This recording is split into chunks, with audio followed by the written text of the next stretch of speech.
They say that the definition of insanity is doing something over and over again, expecting a different result. Which probably explains why I feel lobotomized every time I stumble away from a voting booth having just cast my ballot for another feckless establishment Democrat. Although it is early, a lot of our 2028 presidential contenders aren't looking so great. So far, some of our options consist of two good billionaires who will save us from the bad billionaires, Steve Bannon's newest buddy who speaks in cursed hand signals. Appreciate the notion of agency, that we're not bystanders in the world. It's decisions, not conditions, that determine our fate and future. And that fundamental notion of agency, I think, is important. And Kamala's Brat Summer Round 2, because the first one just worked so well.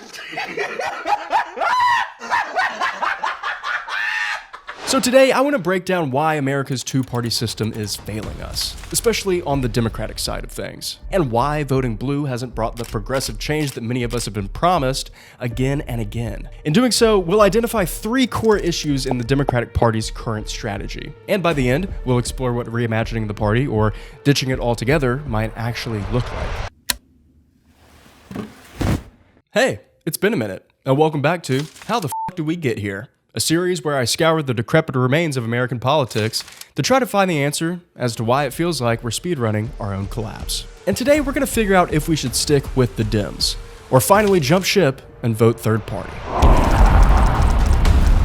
So why does the US have a two-party system? If you're like me, you really don't have a home in American politics. Neither of the political parties represents my ideals, values, and policy positions. On the one hand, we have the theocratic fascist Republican Party, hell-bent on going back to the 1960s and restoring America to its pre-integration former glory. I don't know how you did it back in the 60s. Different times indeed.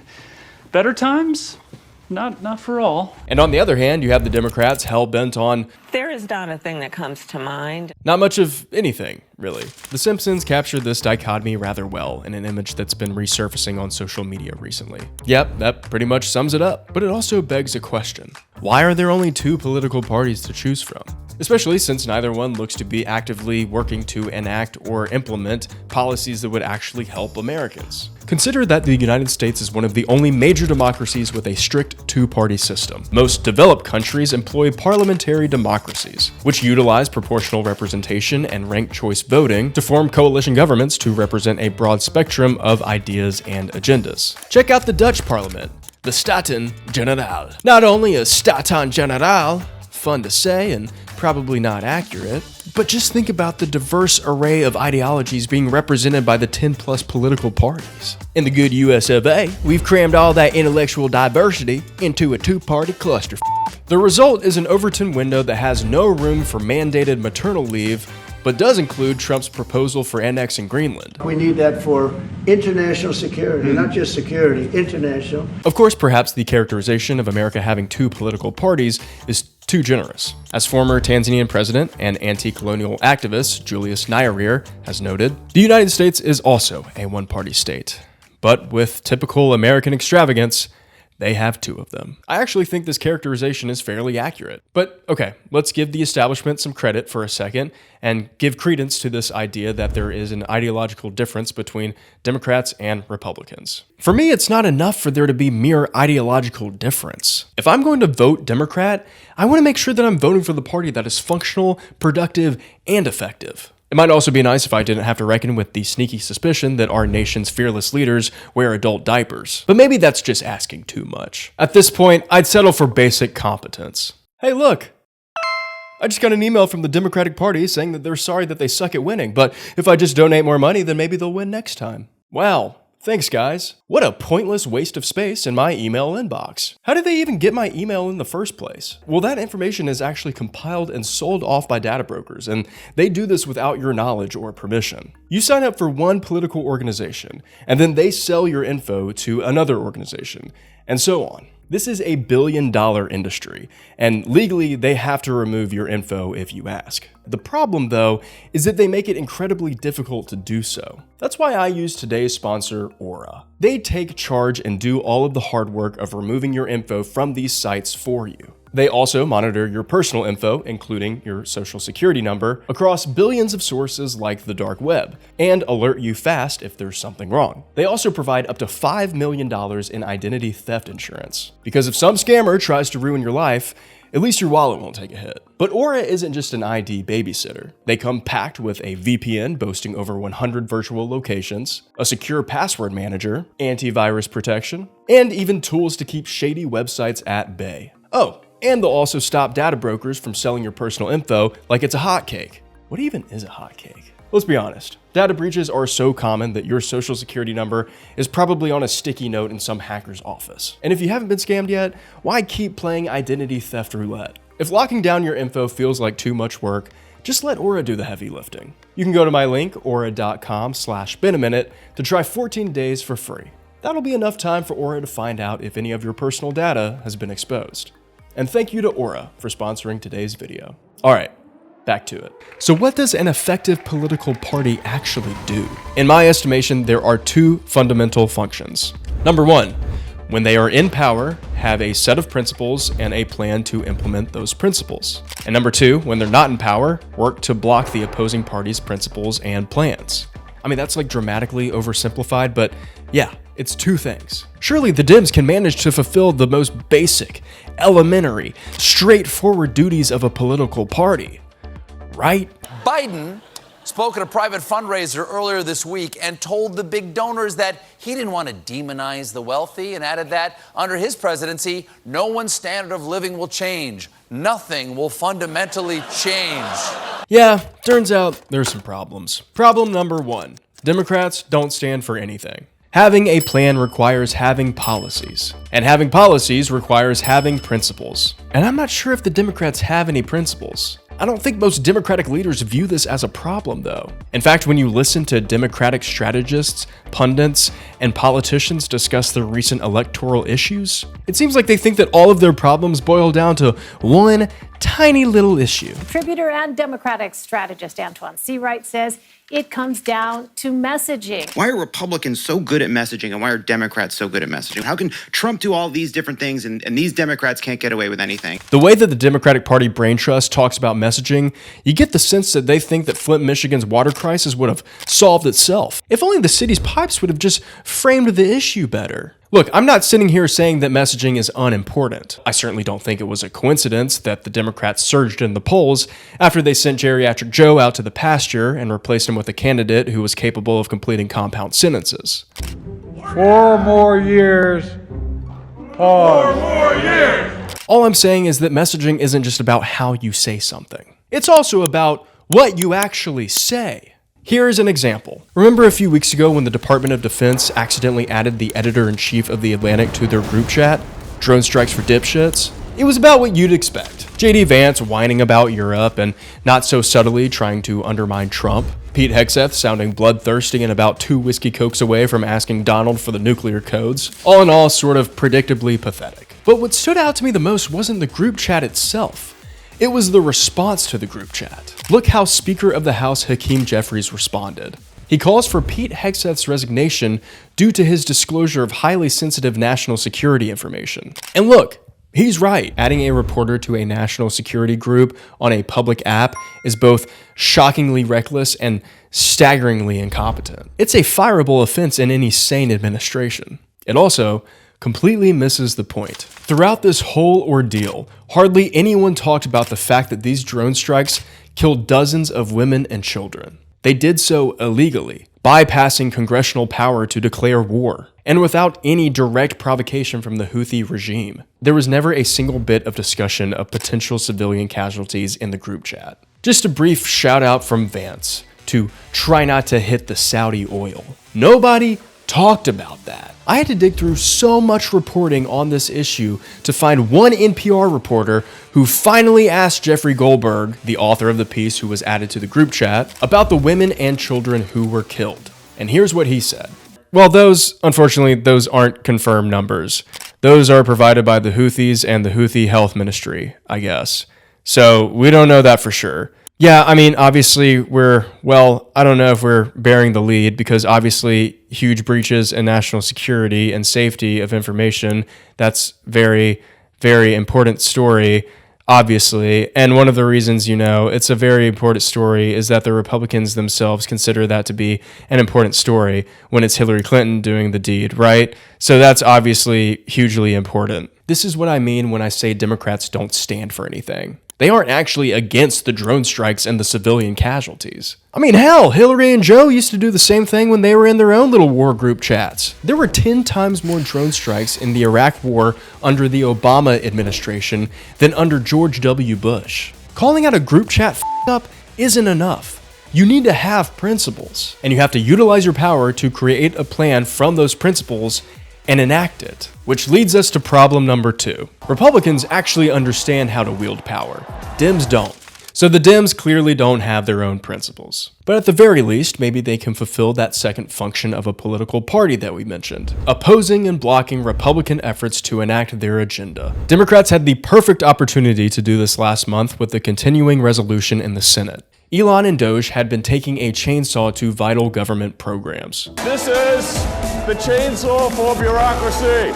Everything from Meals on Wheels to children's cancer research. But in March, Democrats finally had a brief window of opportunity. The federal funding date was approaching. Dems could actually shut down the government and demand concessions from Trump and his cronies. It was the first opportunity from the resistance Dems to do that thing that they say that they do. Resist. And Chuck Schumer caved instantly. I mean, seriously, has there ever been a more pathetic negotiator than Chuck Schumer? If Chuck Schumer was around during the Louisiana Purchase, I swear he probably would have advised Jefferson that the French were ripping us off. This is how bad Chuck Schumer is at negotiating. When Chuck Schumer gave up and passed the blank check for Doge to continue chainsawing our government, Trump congratulated him for it. Newsflash, Chuck, when the guy you're negotiating with congratulates you on the deal, you probably didn't do a good job. Look, I'm not asking Jeffries and Schumer to be Castro and Che, brimming with revolutionary spirit. But when we possess a singular, coherent bargaining chip, can we not fold like a house of cards in a hurricane? In fact, when it comes to functioning like an opposition party, I actually have an unlikely source for the Democrats to turn to for inspiration. This guy, Senate Majority Leader Cocaine Mitch McConnell. You see, over the entire 8 years Obama was president, Mitch McConnell and his Republican colleagues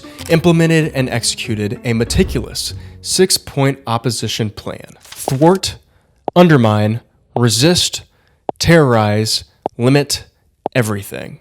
The Turtle Plan. That's right, libs. Mitch McConnell is still pretty young for a turtle. But in all seriousness, Democrats could afford to take a page out of the Turtle playbook. Don't get me wrong. McConnell is a loathsome figure, and he has ushered in some of the most damaging policies that we've seen in American political history, and was able to do so precisely because he is a shrewd political operator. He understands power and how to wield it. When it came to calling political plays, Mitch McConnell was basically Bill Belichick. Or imagine Pep Guardiola for the football fans abroad. Play callers, tacticians, and cheaters. To give you a better idea of what I'm talking about, let's take a look at how McConnell implemented the Turtle Playbook in one of the most important political battles of the Obama administration: healthcare reform.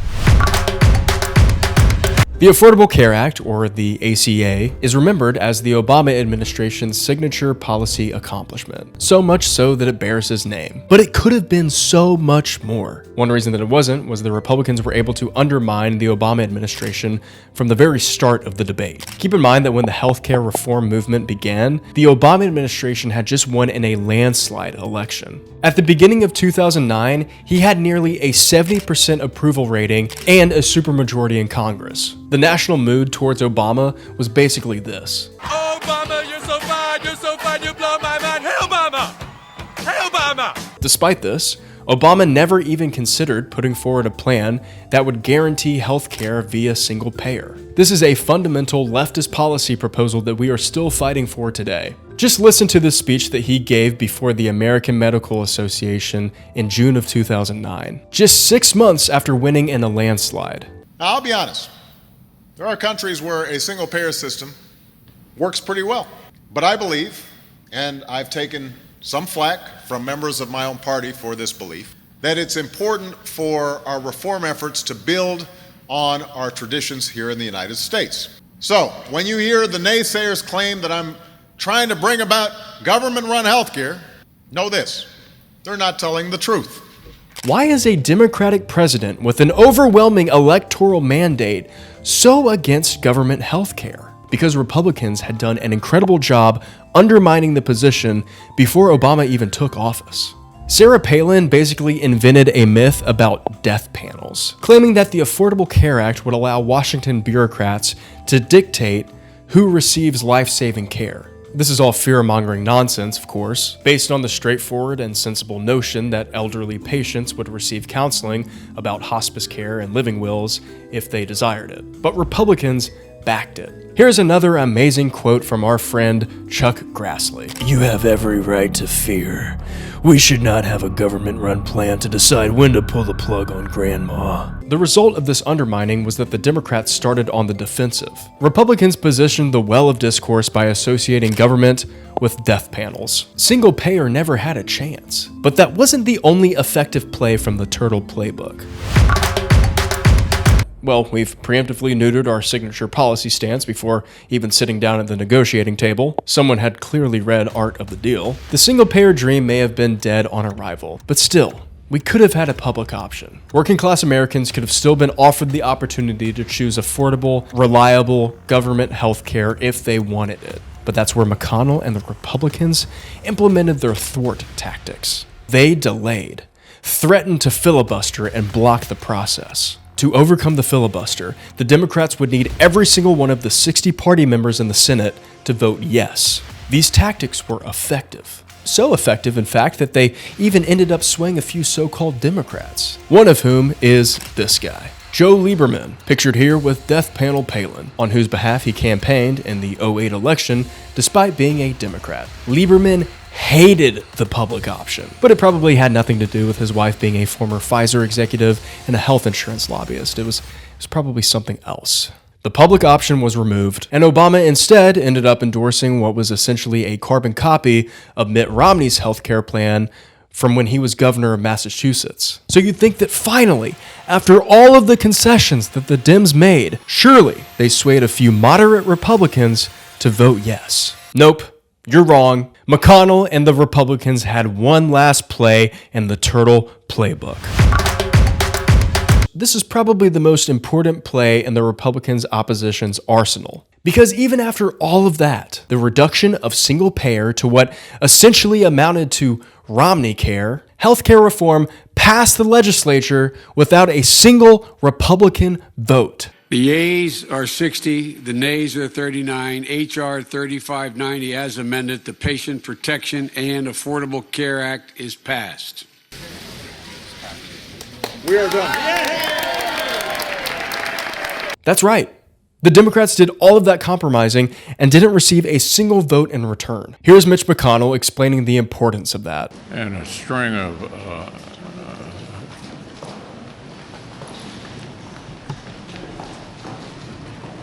Oh, sorry, that was the wrong clip. It was absolutely critical that everybody be together, because if the proponents of the bill were able to say it was bipartisan, it tended to convey to the public that this is okay. They must have figured it out. Imagine if Democratic leaders played political hardball like McConnell has done throughout his career. Well, we actually did have one guy who seemed like he stuck to his principles. I forget. What happened to him again? Problem number 3. Democrats have spurned their most principled leaders. Bernie Sanders, seen here enjoying the nicest spring day on record in his home state of Vermont, has remained immensely popular despite running as an independent since 1978. He holds the highest approval rating of all sitting senators in their respective home states, and it's not a matter of partisan leanings. While he has caucused for the Democrats in the Senate for a majority of his time in Washington, he's also been one of their harshest critics. What Democrats lack right now is a vision for the future. And his main criticism of the Democratic Party? That they've abandoned the working class. Democrats have been cozying up to mega donor billionaires for the last 3 decades. In 2020, 25% of American billionaires donated to Joe Biden's election campaign, compared to Donald Trump's just 14%. Those donors include members of the Walton family, the founders of Walmart, and hedge fund billionaires like George Soros. It makes sense that the same men who donated millions to Democrats, men like Michael Bloomberg and J.B. Pritzker, have also found themselves in contention to be the nominee of the party. But after 2024, I'm sure that Democrats have found a voice to lead them into a new era, returning to their working class roots. I won't take it personally if you've never heard of me. Here she is, newly elected official Elisa Slotkin, responding to Donald Trump's address to Congress with a response of her own, hoping to appeal to that ever-elusive working class. I'm the new senator from the great state of Michigan, where I grew up. I've been in public service my entire life because I happened to be in New York City on 9/11 when the Twin Towers came down. So she's as working class as it comes. She attended Cornell and Columbia, two universities that people often confuse with the coal mines of West Virginia. I was recruited by the CIA and did 3 tours in Iraq alongside the military. Oh, look, she also got recruited by the CIA, the guys who brought you waterboarding, black sites, Bay of Pigs, the current immigration crisis, and hopefully something akin to that memory flashy go-away thing from Men in Black, because I want to forget everything that I'm hearing right now. In between, I worked at the White House under President Bush and President Obama. Oh, she worked in the White House. Oh, that quaint little cottage on Pennsylvania Avenue. And the physical embodiment of American mediocrity, graced by the likes of John Adams, John Quincy Adams, George H.W. Bush, George W. Bush, guys with names like Millard Fillmore and Warren Gamliel Harding, and a host of other working class folks who I'm sure dipped tobacco and ate bologna sandwiches all the way to the West Wing.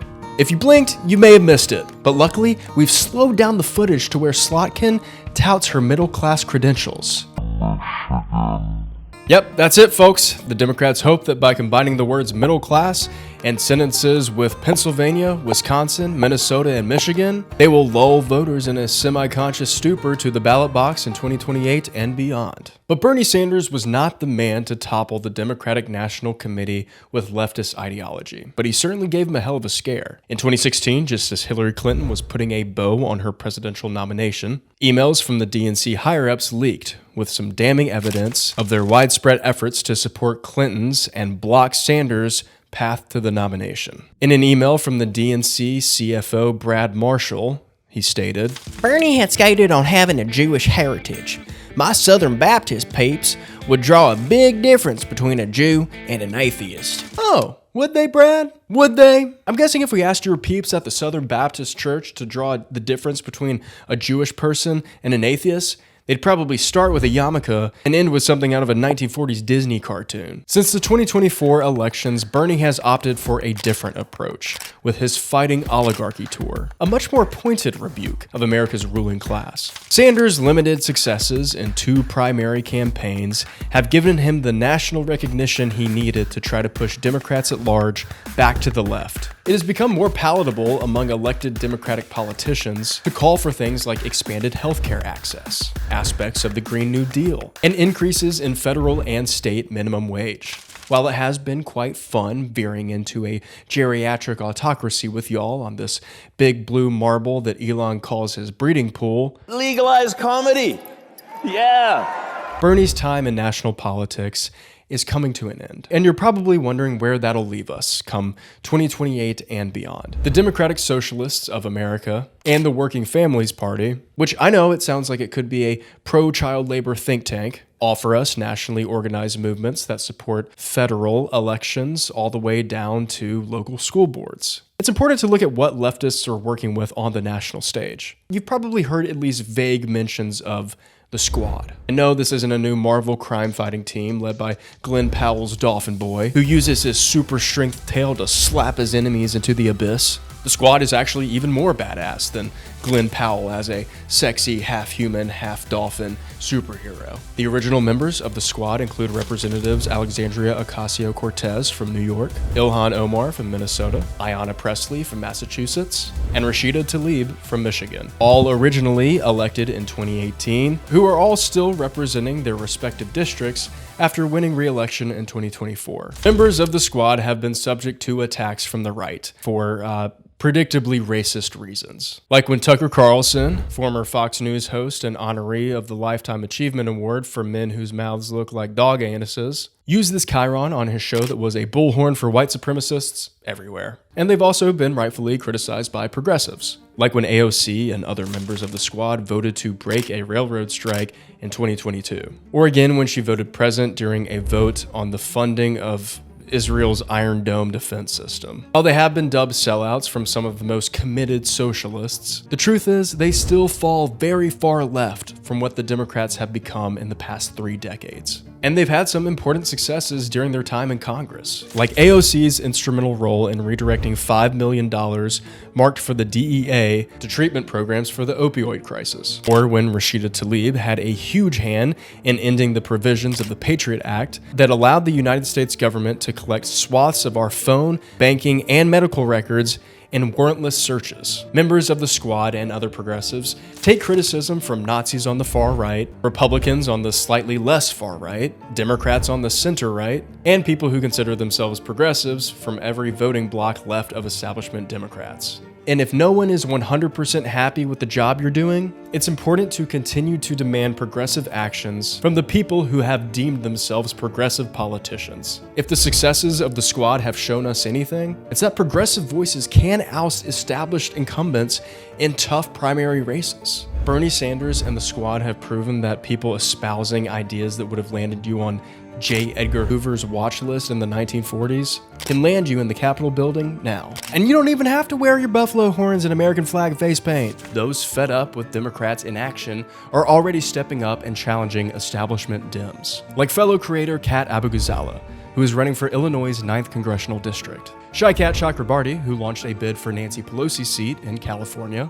and Elijah Manley, down in Florida's 20th District. All of these candidates are under 40 years old, bringing a much-needed jolt of energy to a party that feels like it's running on fumes. And as we head into the 2026 midterms, I'm sure we'll see even more challengers stepping up. I've linked all of their campaigns in the description below, so if you live in one of those districts, or if you just want to support fresh, new, progressive faces, go check them out. I've also included links to the Democratic Socialists of America and Justice Democrats, 2 organizations that support leftist Democrats, independents, Working Families Party candidates, and other progressive voices across the country. If you're looking to get involved or just see who's pushing for real change in your state, these are great places to start. 2028 might feel like it's a long time off, but if we start working today to support progressive ideas, all the way down from your local school boards to state legislations to the Capitol building and eventually that quaint little cottage at 1600 Penn, we may have a group of legislators who are working for our working class. Anyway, it's been a minute, and thank you so much for watching.